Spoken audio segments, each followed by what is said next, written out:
Today on Beyond Stillness, Stories After Stroke, we're bringing you another community special featuring the Overlake Aphasia Communication and Support Group at Overlake Medical Center in Bellevue, Washington. This dedicated group meets monthly, creating a space where members connect, practice communication skills, and discover new ways to cope and thrive with aphasia. Join us as group members share the insights they've gained while navigating life with aphasia and the meaningful connections they've built along the way. Thank you for listening to part 1 of our community special with Overlake Aphasia Communication and Support Group at Overlake Medical Center in Bellevue, Washington, led by Emily Wimberly. Stroke offers a powerful, life-changing shift in perspective.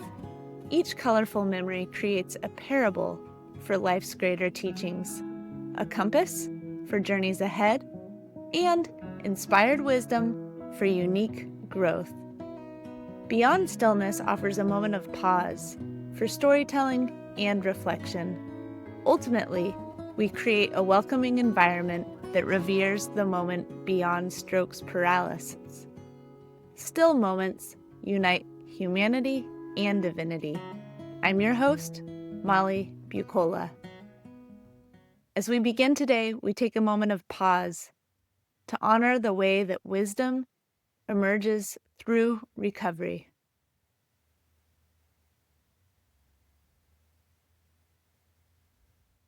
And we give thanks. Now, Overlake Aphasia Communication and Support Group at Overlake Medical Center in Bellevue, Washington. Hello, and thank you for inviting me. My name is Molly. I'm the founder of Beyond Stillness, Stories After Stroke. We connect one-on-one with stroke survivors over the course of 7 weeks or so. And together we craft their stories of the wisdom that has emerged throughout their recovery process. Also purpose, newfound purpose in life, connection, the way they're connecting with people now, and ultimately hope. I had a stroke 20 years ago now. I was 21 at the time and didn't experience aphasia, but I've come to learn that 30 to 40% of stroke survivors live with aphasia. And I am just in awe of each and every person that I meet. And the more that I listen to people's stories and journeys, the more I'm inspired by them. So today is an opportunity for group reflection. I hear that your group has been meeting for a long time. I'm very thankful to be in your presence today. And I also know that each of you carries a lot of wisdom. Yes. How do you think about life with aphasia differently now than before? So another way to say that is, how has your understanding of aphasia evolved over time? It's Stuart. I don't have aphasia. I'm here with my wife, Anita, but for me, I had no idea what it was before this. And I probably, like many people, didn't understand it and made grossly incorrect assumptions when I heard somebody talking with aphasia, not realizing, which I do clearly now, that it's the mechanism of getting expressive aphasia, particularly what she has, getting the words out. But it has nothing to do with what's behind that. And that's the important part. And the part that I hope people get, and I try to communicate to our friends and people we see, that, the person's completely there inside. They be completely there. It's just trouble expressing. And that's something that I think is really important for people to understand. Yeah. I think for me, it was a realization that it's not just speaking and it's not just talking. Aphasia involves reading, which I was surprised about for myself. Um, and it also ebbs and flows depending on how tired you are. You have anesthesia or something. And I didn't realize that before. So I have to ebb and flow with it. So Yeah, there's an organization called National Aphasia Synergy, and their big push is to raise awareness about remaining positive and rested and try to take deep breaths and stress free because everything can get stuck, right? And it's hard to get out. And new lessons about aphasia all the time I'm learning. Thank you for sharing that. What was that group called, Molly? Called National Aphasia Synergy. Trish Hambridge started it. She's trying to raise awareness about a stressful situation or a overstimulated situation. Makes it so much more difficult for people who live with aphasia to get birds out. Okay, great. I will look that up. Thank you. Yeah, here's Beth again. yesterday I was in a pre-op appointment with a surgeon and I had all my questions written out. I had talked through them with a nurse. I had practiced them with my friend. I knew what I wanted to say. I knew all my questions. When I got there, there's no way I was able to do it. Not smoothly, and I forgot some things. So I had to march chart him. He'll have to call me back. I'll have to do it on the phone. But it's true. I knew to relax. I knew to take a deep breath.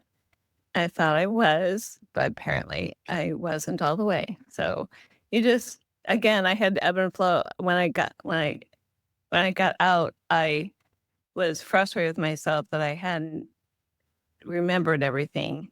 And I thought, you know what? So I forgot it. I will catch up later. I will. It's not my only chance. I can talk to him again. So yeah, that's it. There is also, when I go to a store or something looking for something and I can't think of it, like ketchup. Where in the world can I find ketchup, And I go and I ask people and they look at you and you say, I'm sorry, I've got aphasia, which means that I've got it all in my brain, but I can't get it out.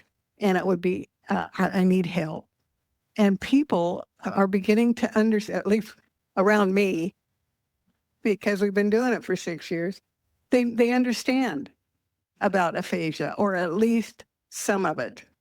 So it's really interesting to make sure that you tell folks, I have aphasia, and I've had a stroke, and I cannot come out with the words, so I need your help. People are willing. They are really willing.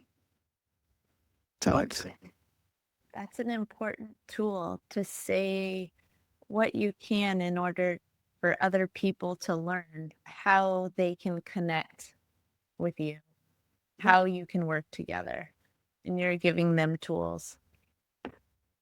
and they're giving us care. They're giving me help too. So it's a safe thing for the two.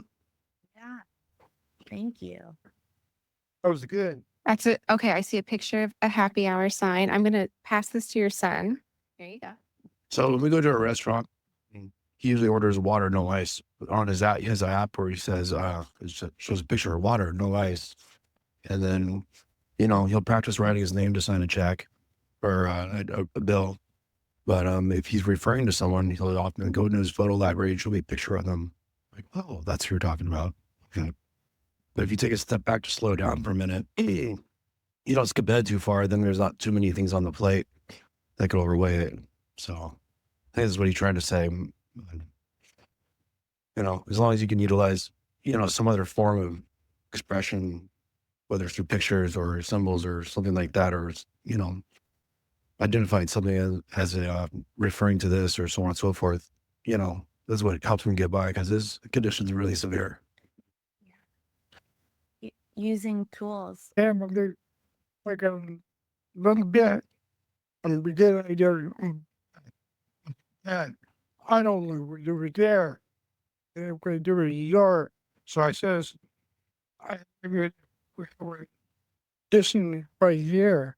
I like it there. We have to trees and we do it right here. And we did have to eat right here. Okay, so Armando, I see you're showing me a picture. Because nobody, we can't. See, everybody just, we just, you went down. She said, no, I never, I don't. Yeah, if you can, okay, this is what I'm doing. I will. She says, okay. But I was bad. I was really bad. Thank you, Armando. Yeah, thank you. Yeah, and he's showing me Google Maps too. I know Armando rides the bus a lot. And so that using his GPS has been really important. He gets around probably in the city more than I do. Virginia? So, I have trouble reading and writing, and I used to be a writer for a senior center, and I have trouble spelling, and so my go-to thing is my phones all the time. Yeah. Yeah. There are other ways to do things now. Thank you. Sue, who's in the room right now, told me once that after her stroke, she wanted to write a book. And she goes, isn't that crazy? And like, Aphasia, she started challenging herself to go to a writing group and just doing what she could and taking things little by little. You're Sue. What I wanted to ask, what is that book by Jan Bolton? Have you guys read? So that to me, the last 2 pages in having her aphasia, which she said are all these questions and all these comments like, don't talk over me, don't write, things like that. And I remember when I first had aphasia and I would try and talk in a conversation or I would try and tell a story. And of course, people would override me and would say, you're not fast enough, so I'm going to. And finally, when I said, no, this is important, I'm an important person in my own. So I would always say, stop, let me please finish. And then once you do that and you do it a little more times, a couple more times, then you can feel a little more powerful in doing that yourself. That's another great tool and more powerful. We all deserve space and time. And sometimes we need to claim that space and time. Thank you, Sue. That's actually happened last month. Emily wasn't there. Brenda was there. And I went through the group. We talked and all this stuff, and everything's fine. And they warned you ahead of time. You got an hour and a half For parking. for parking. And okay, well, I talked with Brenda for a while, and the group showed up. We were talking and stuff. Everything kind of, we had a good group. We would say, oh, all right, see you later. Bye. Everybody left. And all of a sudden, now what I do, they give you a ticket. They always give you tickets. Go down the ticket. I got the ticket.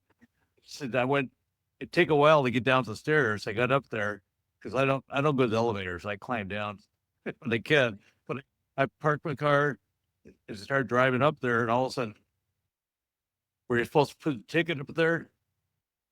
I said, what do I do with this ticket now? I sit by myself. I look and the gate is closed. The gate's closed. My time is over. My hour and a half is over. So the gate's closed. I'm sitting right here and people are behind me, like honking. I said, I need some help. Yeah. I looked around. You're supposed to be able to push something for help. I pushed it. Nothing. So what I had to use a credit card or something. So I took it around. What am I supposed to do? And people are waiting. So these people start back going another way around. I sat here and I turned up my car. So I'm going to sit right here because I've been calling them, ask again, calling. And I'm frustrated. I'm really stuck. And I've said, Yeah. what am I going to do now? Because there's people waiting and stuff. Yeah. Finally, I called again, and all of a sudden, ding, ding, the gate opened. I said, I don't know if I paid for this thing or. Anyways, I finally got out. You get the question about the aphasia, different than it was before. I never had problems like it before. But now with these tickets, and you go, I'm not comfortable going up the elevators and I climb the stairs. Like, that's what's different now. The old days, they used to climb, but I didn't worry about elevators or nothing. Now I have to think ahead, way ahead. We don't quit. Basically, we're not going to quit. We're going to do what we have to do. And people, I'll let holler, if they holler at me, I'll say, what? I'll sit here and wait. Because it's frustrating. I want this thing done, and I have to learn, Emily taught me some things, and my wife's going to help me today. We're going to go down, I'm going to go through the gates, and I should be able to get out real easy. But it's frustration, but we don't quit. We don't make anything, we don't quit. We're going to still try. It helps so much, and that group helps so much. Little things like with Pat, some of these people, it just helps. It's our group. We've been through this. We don't quit. Main thing, we're not going to quit. That's it. I love that you're giving us another example of claiming your space. You deserve that space to hit the help button and sit there. It's not about the other people that are in their own worlds going around, whatever they're doing. You claimed your space and you deserve that space. And you took a deep breath and sat there, and then it opened. So good for you. I'm glad that you were patient in that moment and making sure that you claimed what you deserved, that space and that time. Okay. Thanks. Emily. Emily's always helping too and stuff. That we've been through a lot of stuff together, right, Emily? Yes, we have. Why is it important for you to show up for this group each month? Anita. Because I don't have to talk about it every time. Yeah. That's probably the number one reason I come to, because I've had to explain myself, even though my speech doesn't sound aphasic very often. I don't have to deal with everybody does that when they age comment from my friends. Yeah. Because here they get it. Yeah. Some people think that they're connecting by saying, oh, yeah, it happens to everybody. But really, to be able to be in a space that people know that it's different. Right here. They want right there. This one. Right there. Armando. Yeah. You know, this one. Then he's right here. This one. That's already done. Yep. This is Armando. And he is pointing to his name tag right now. People. You go down. He's opening up his phone Listen. and showing me a picture No. Look at that one. of some drawings. Who's Beth? Where? Beth? Yeah. This one? Uh-huh. This one. Keep on. He has a picture saying, keep strolling on. Nice. Thank you. I like that picture. Yeah.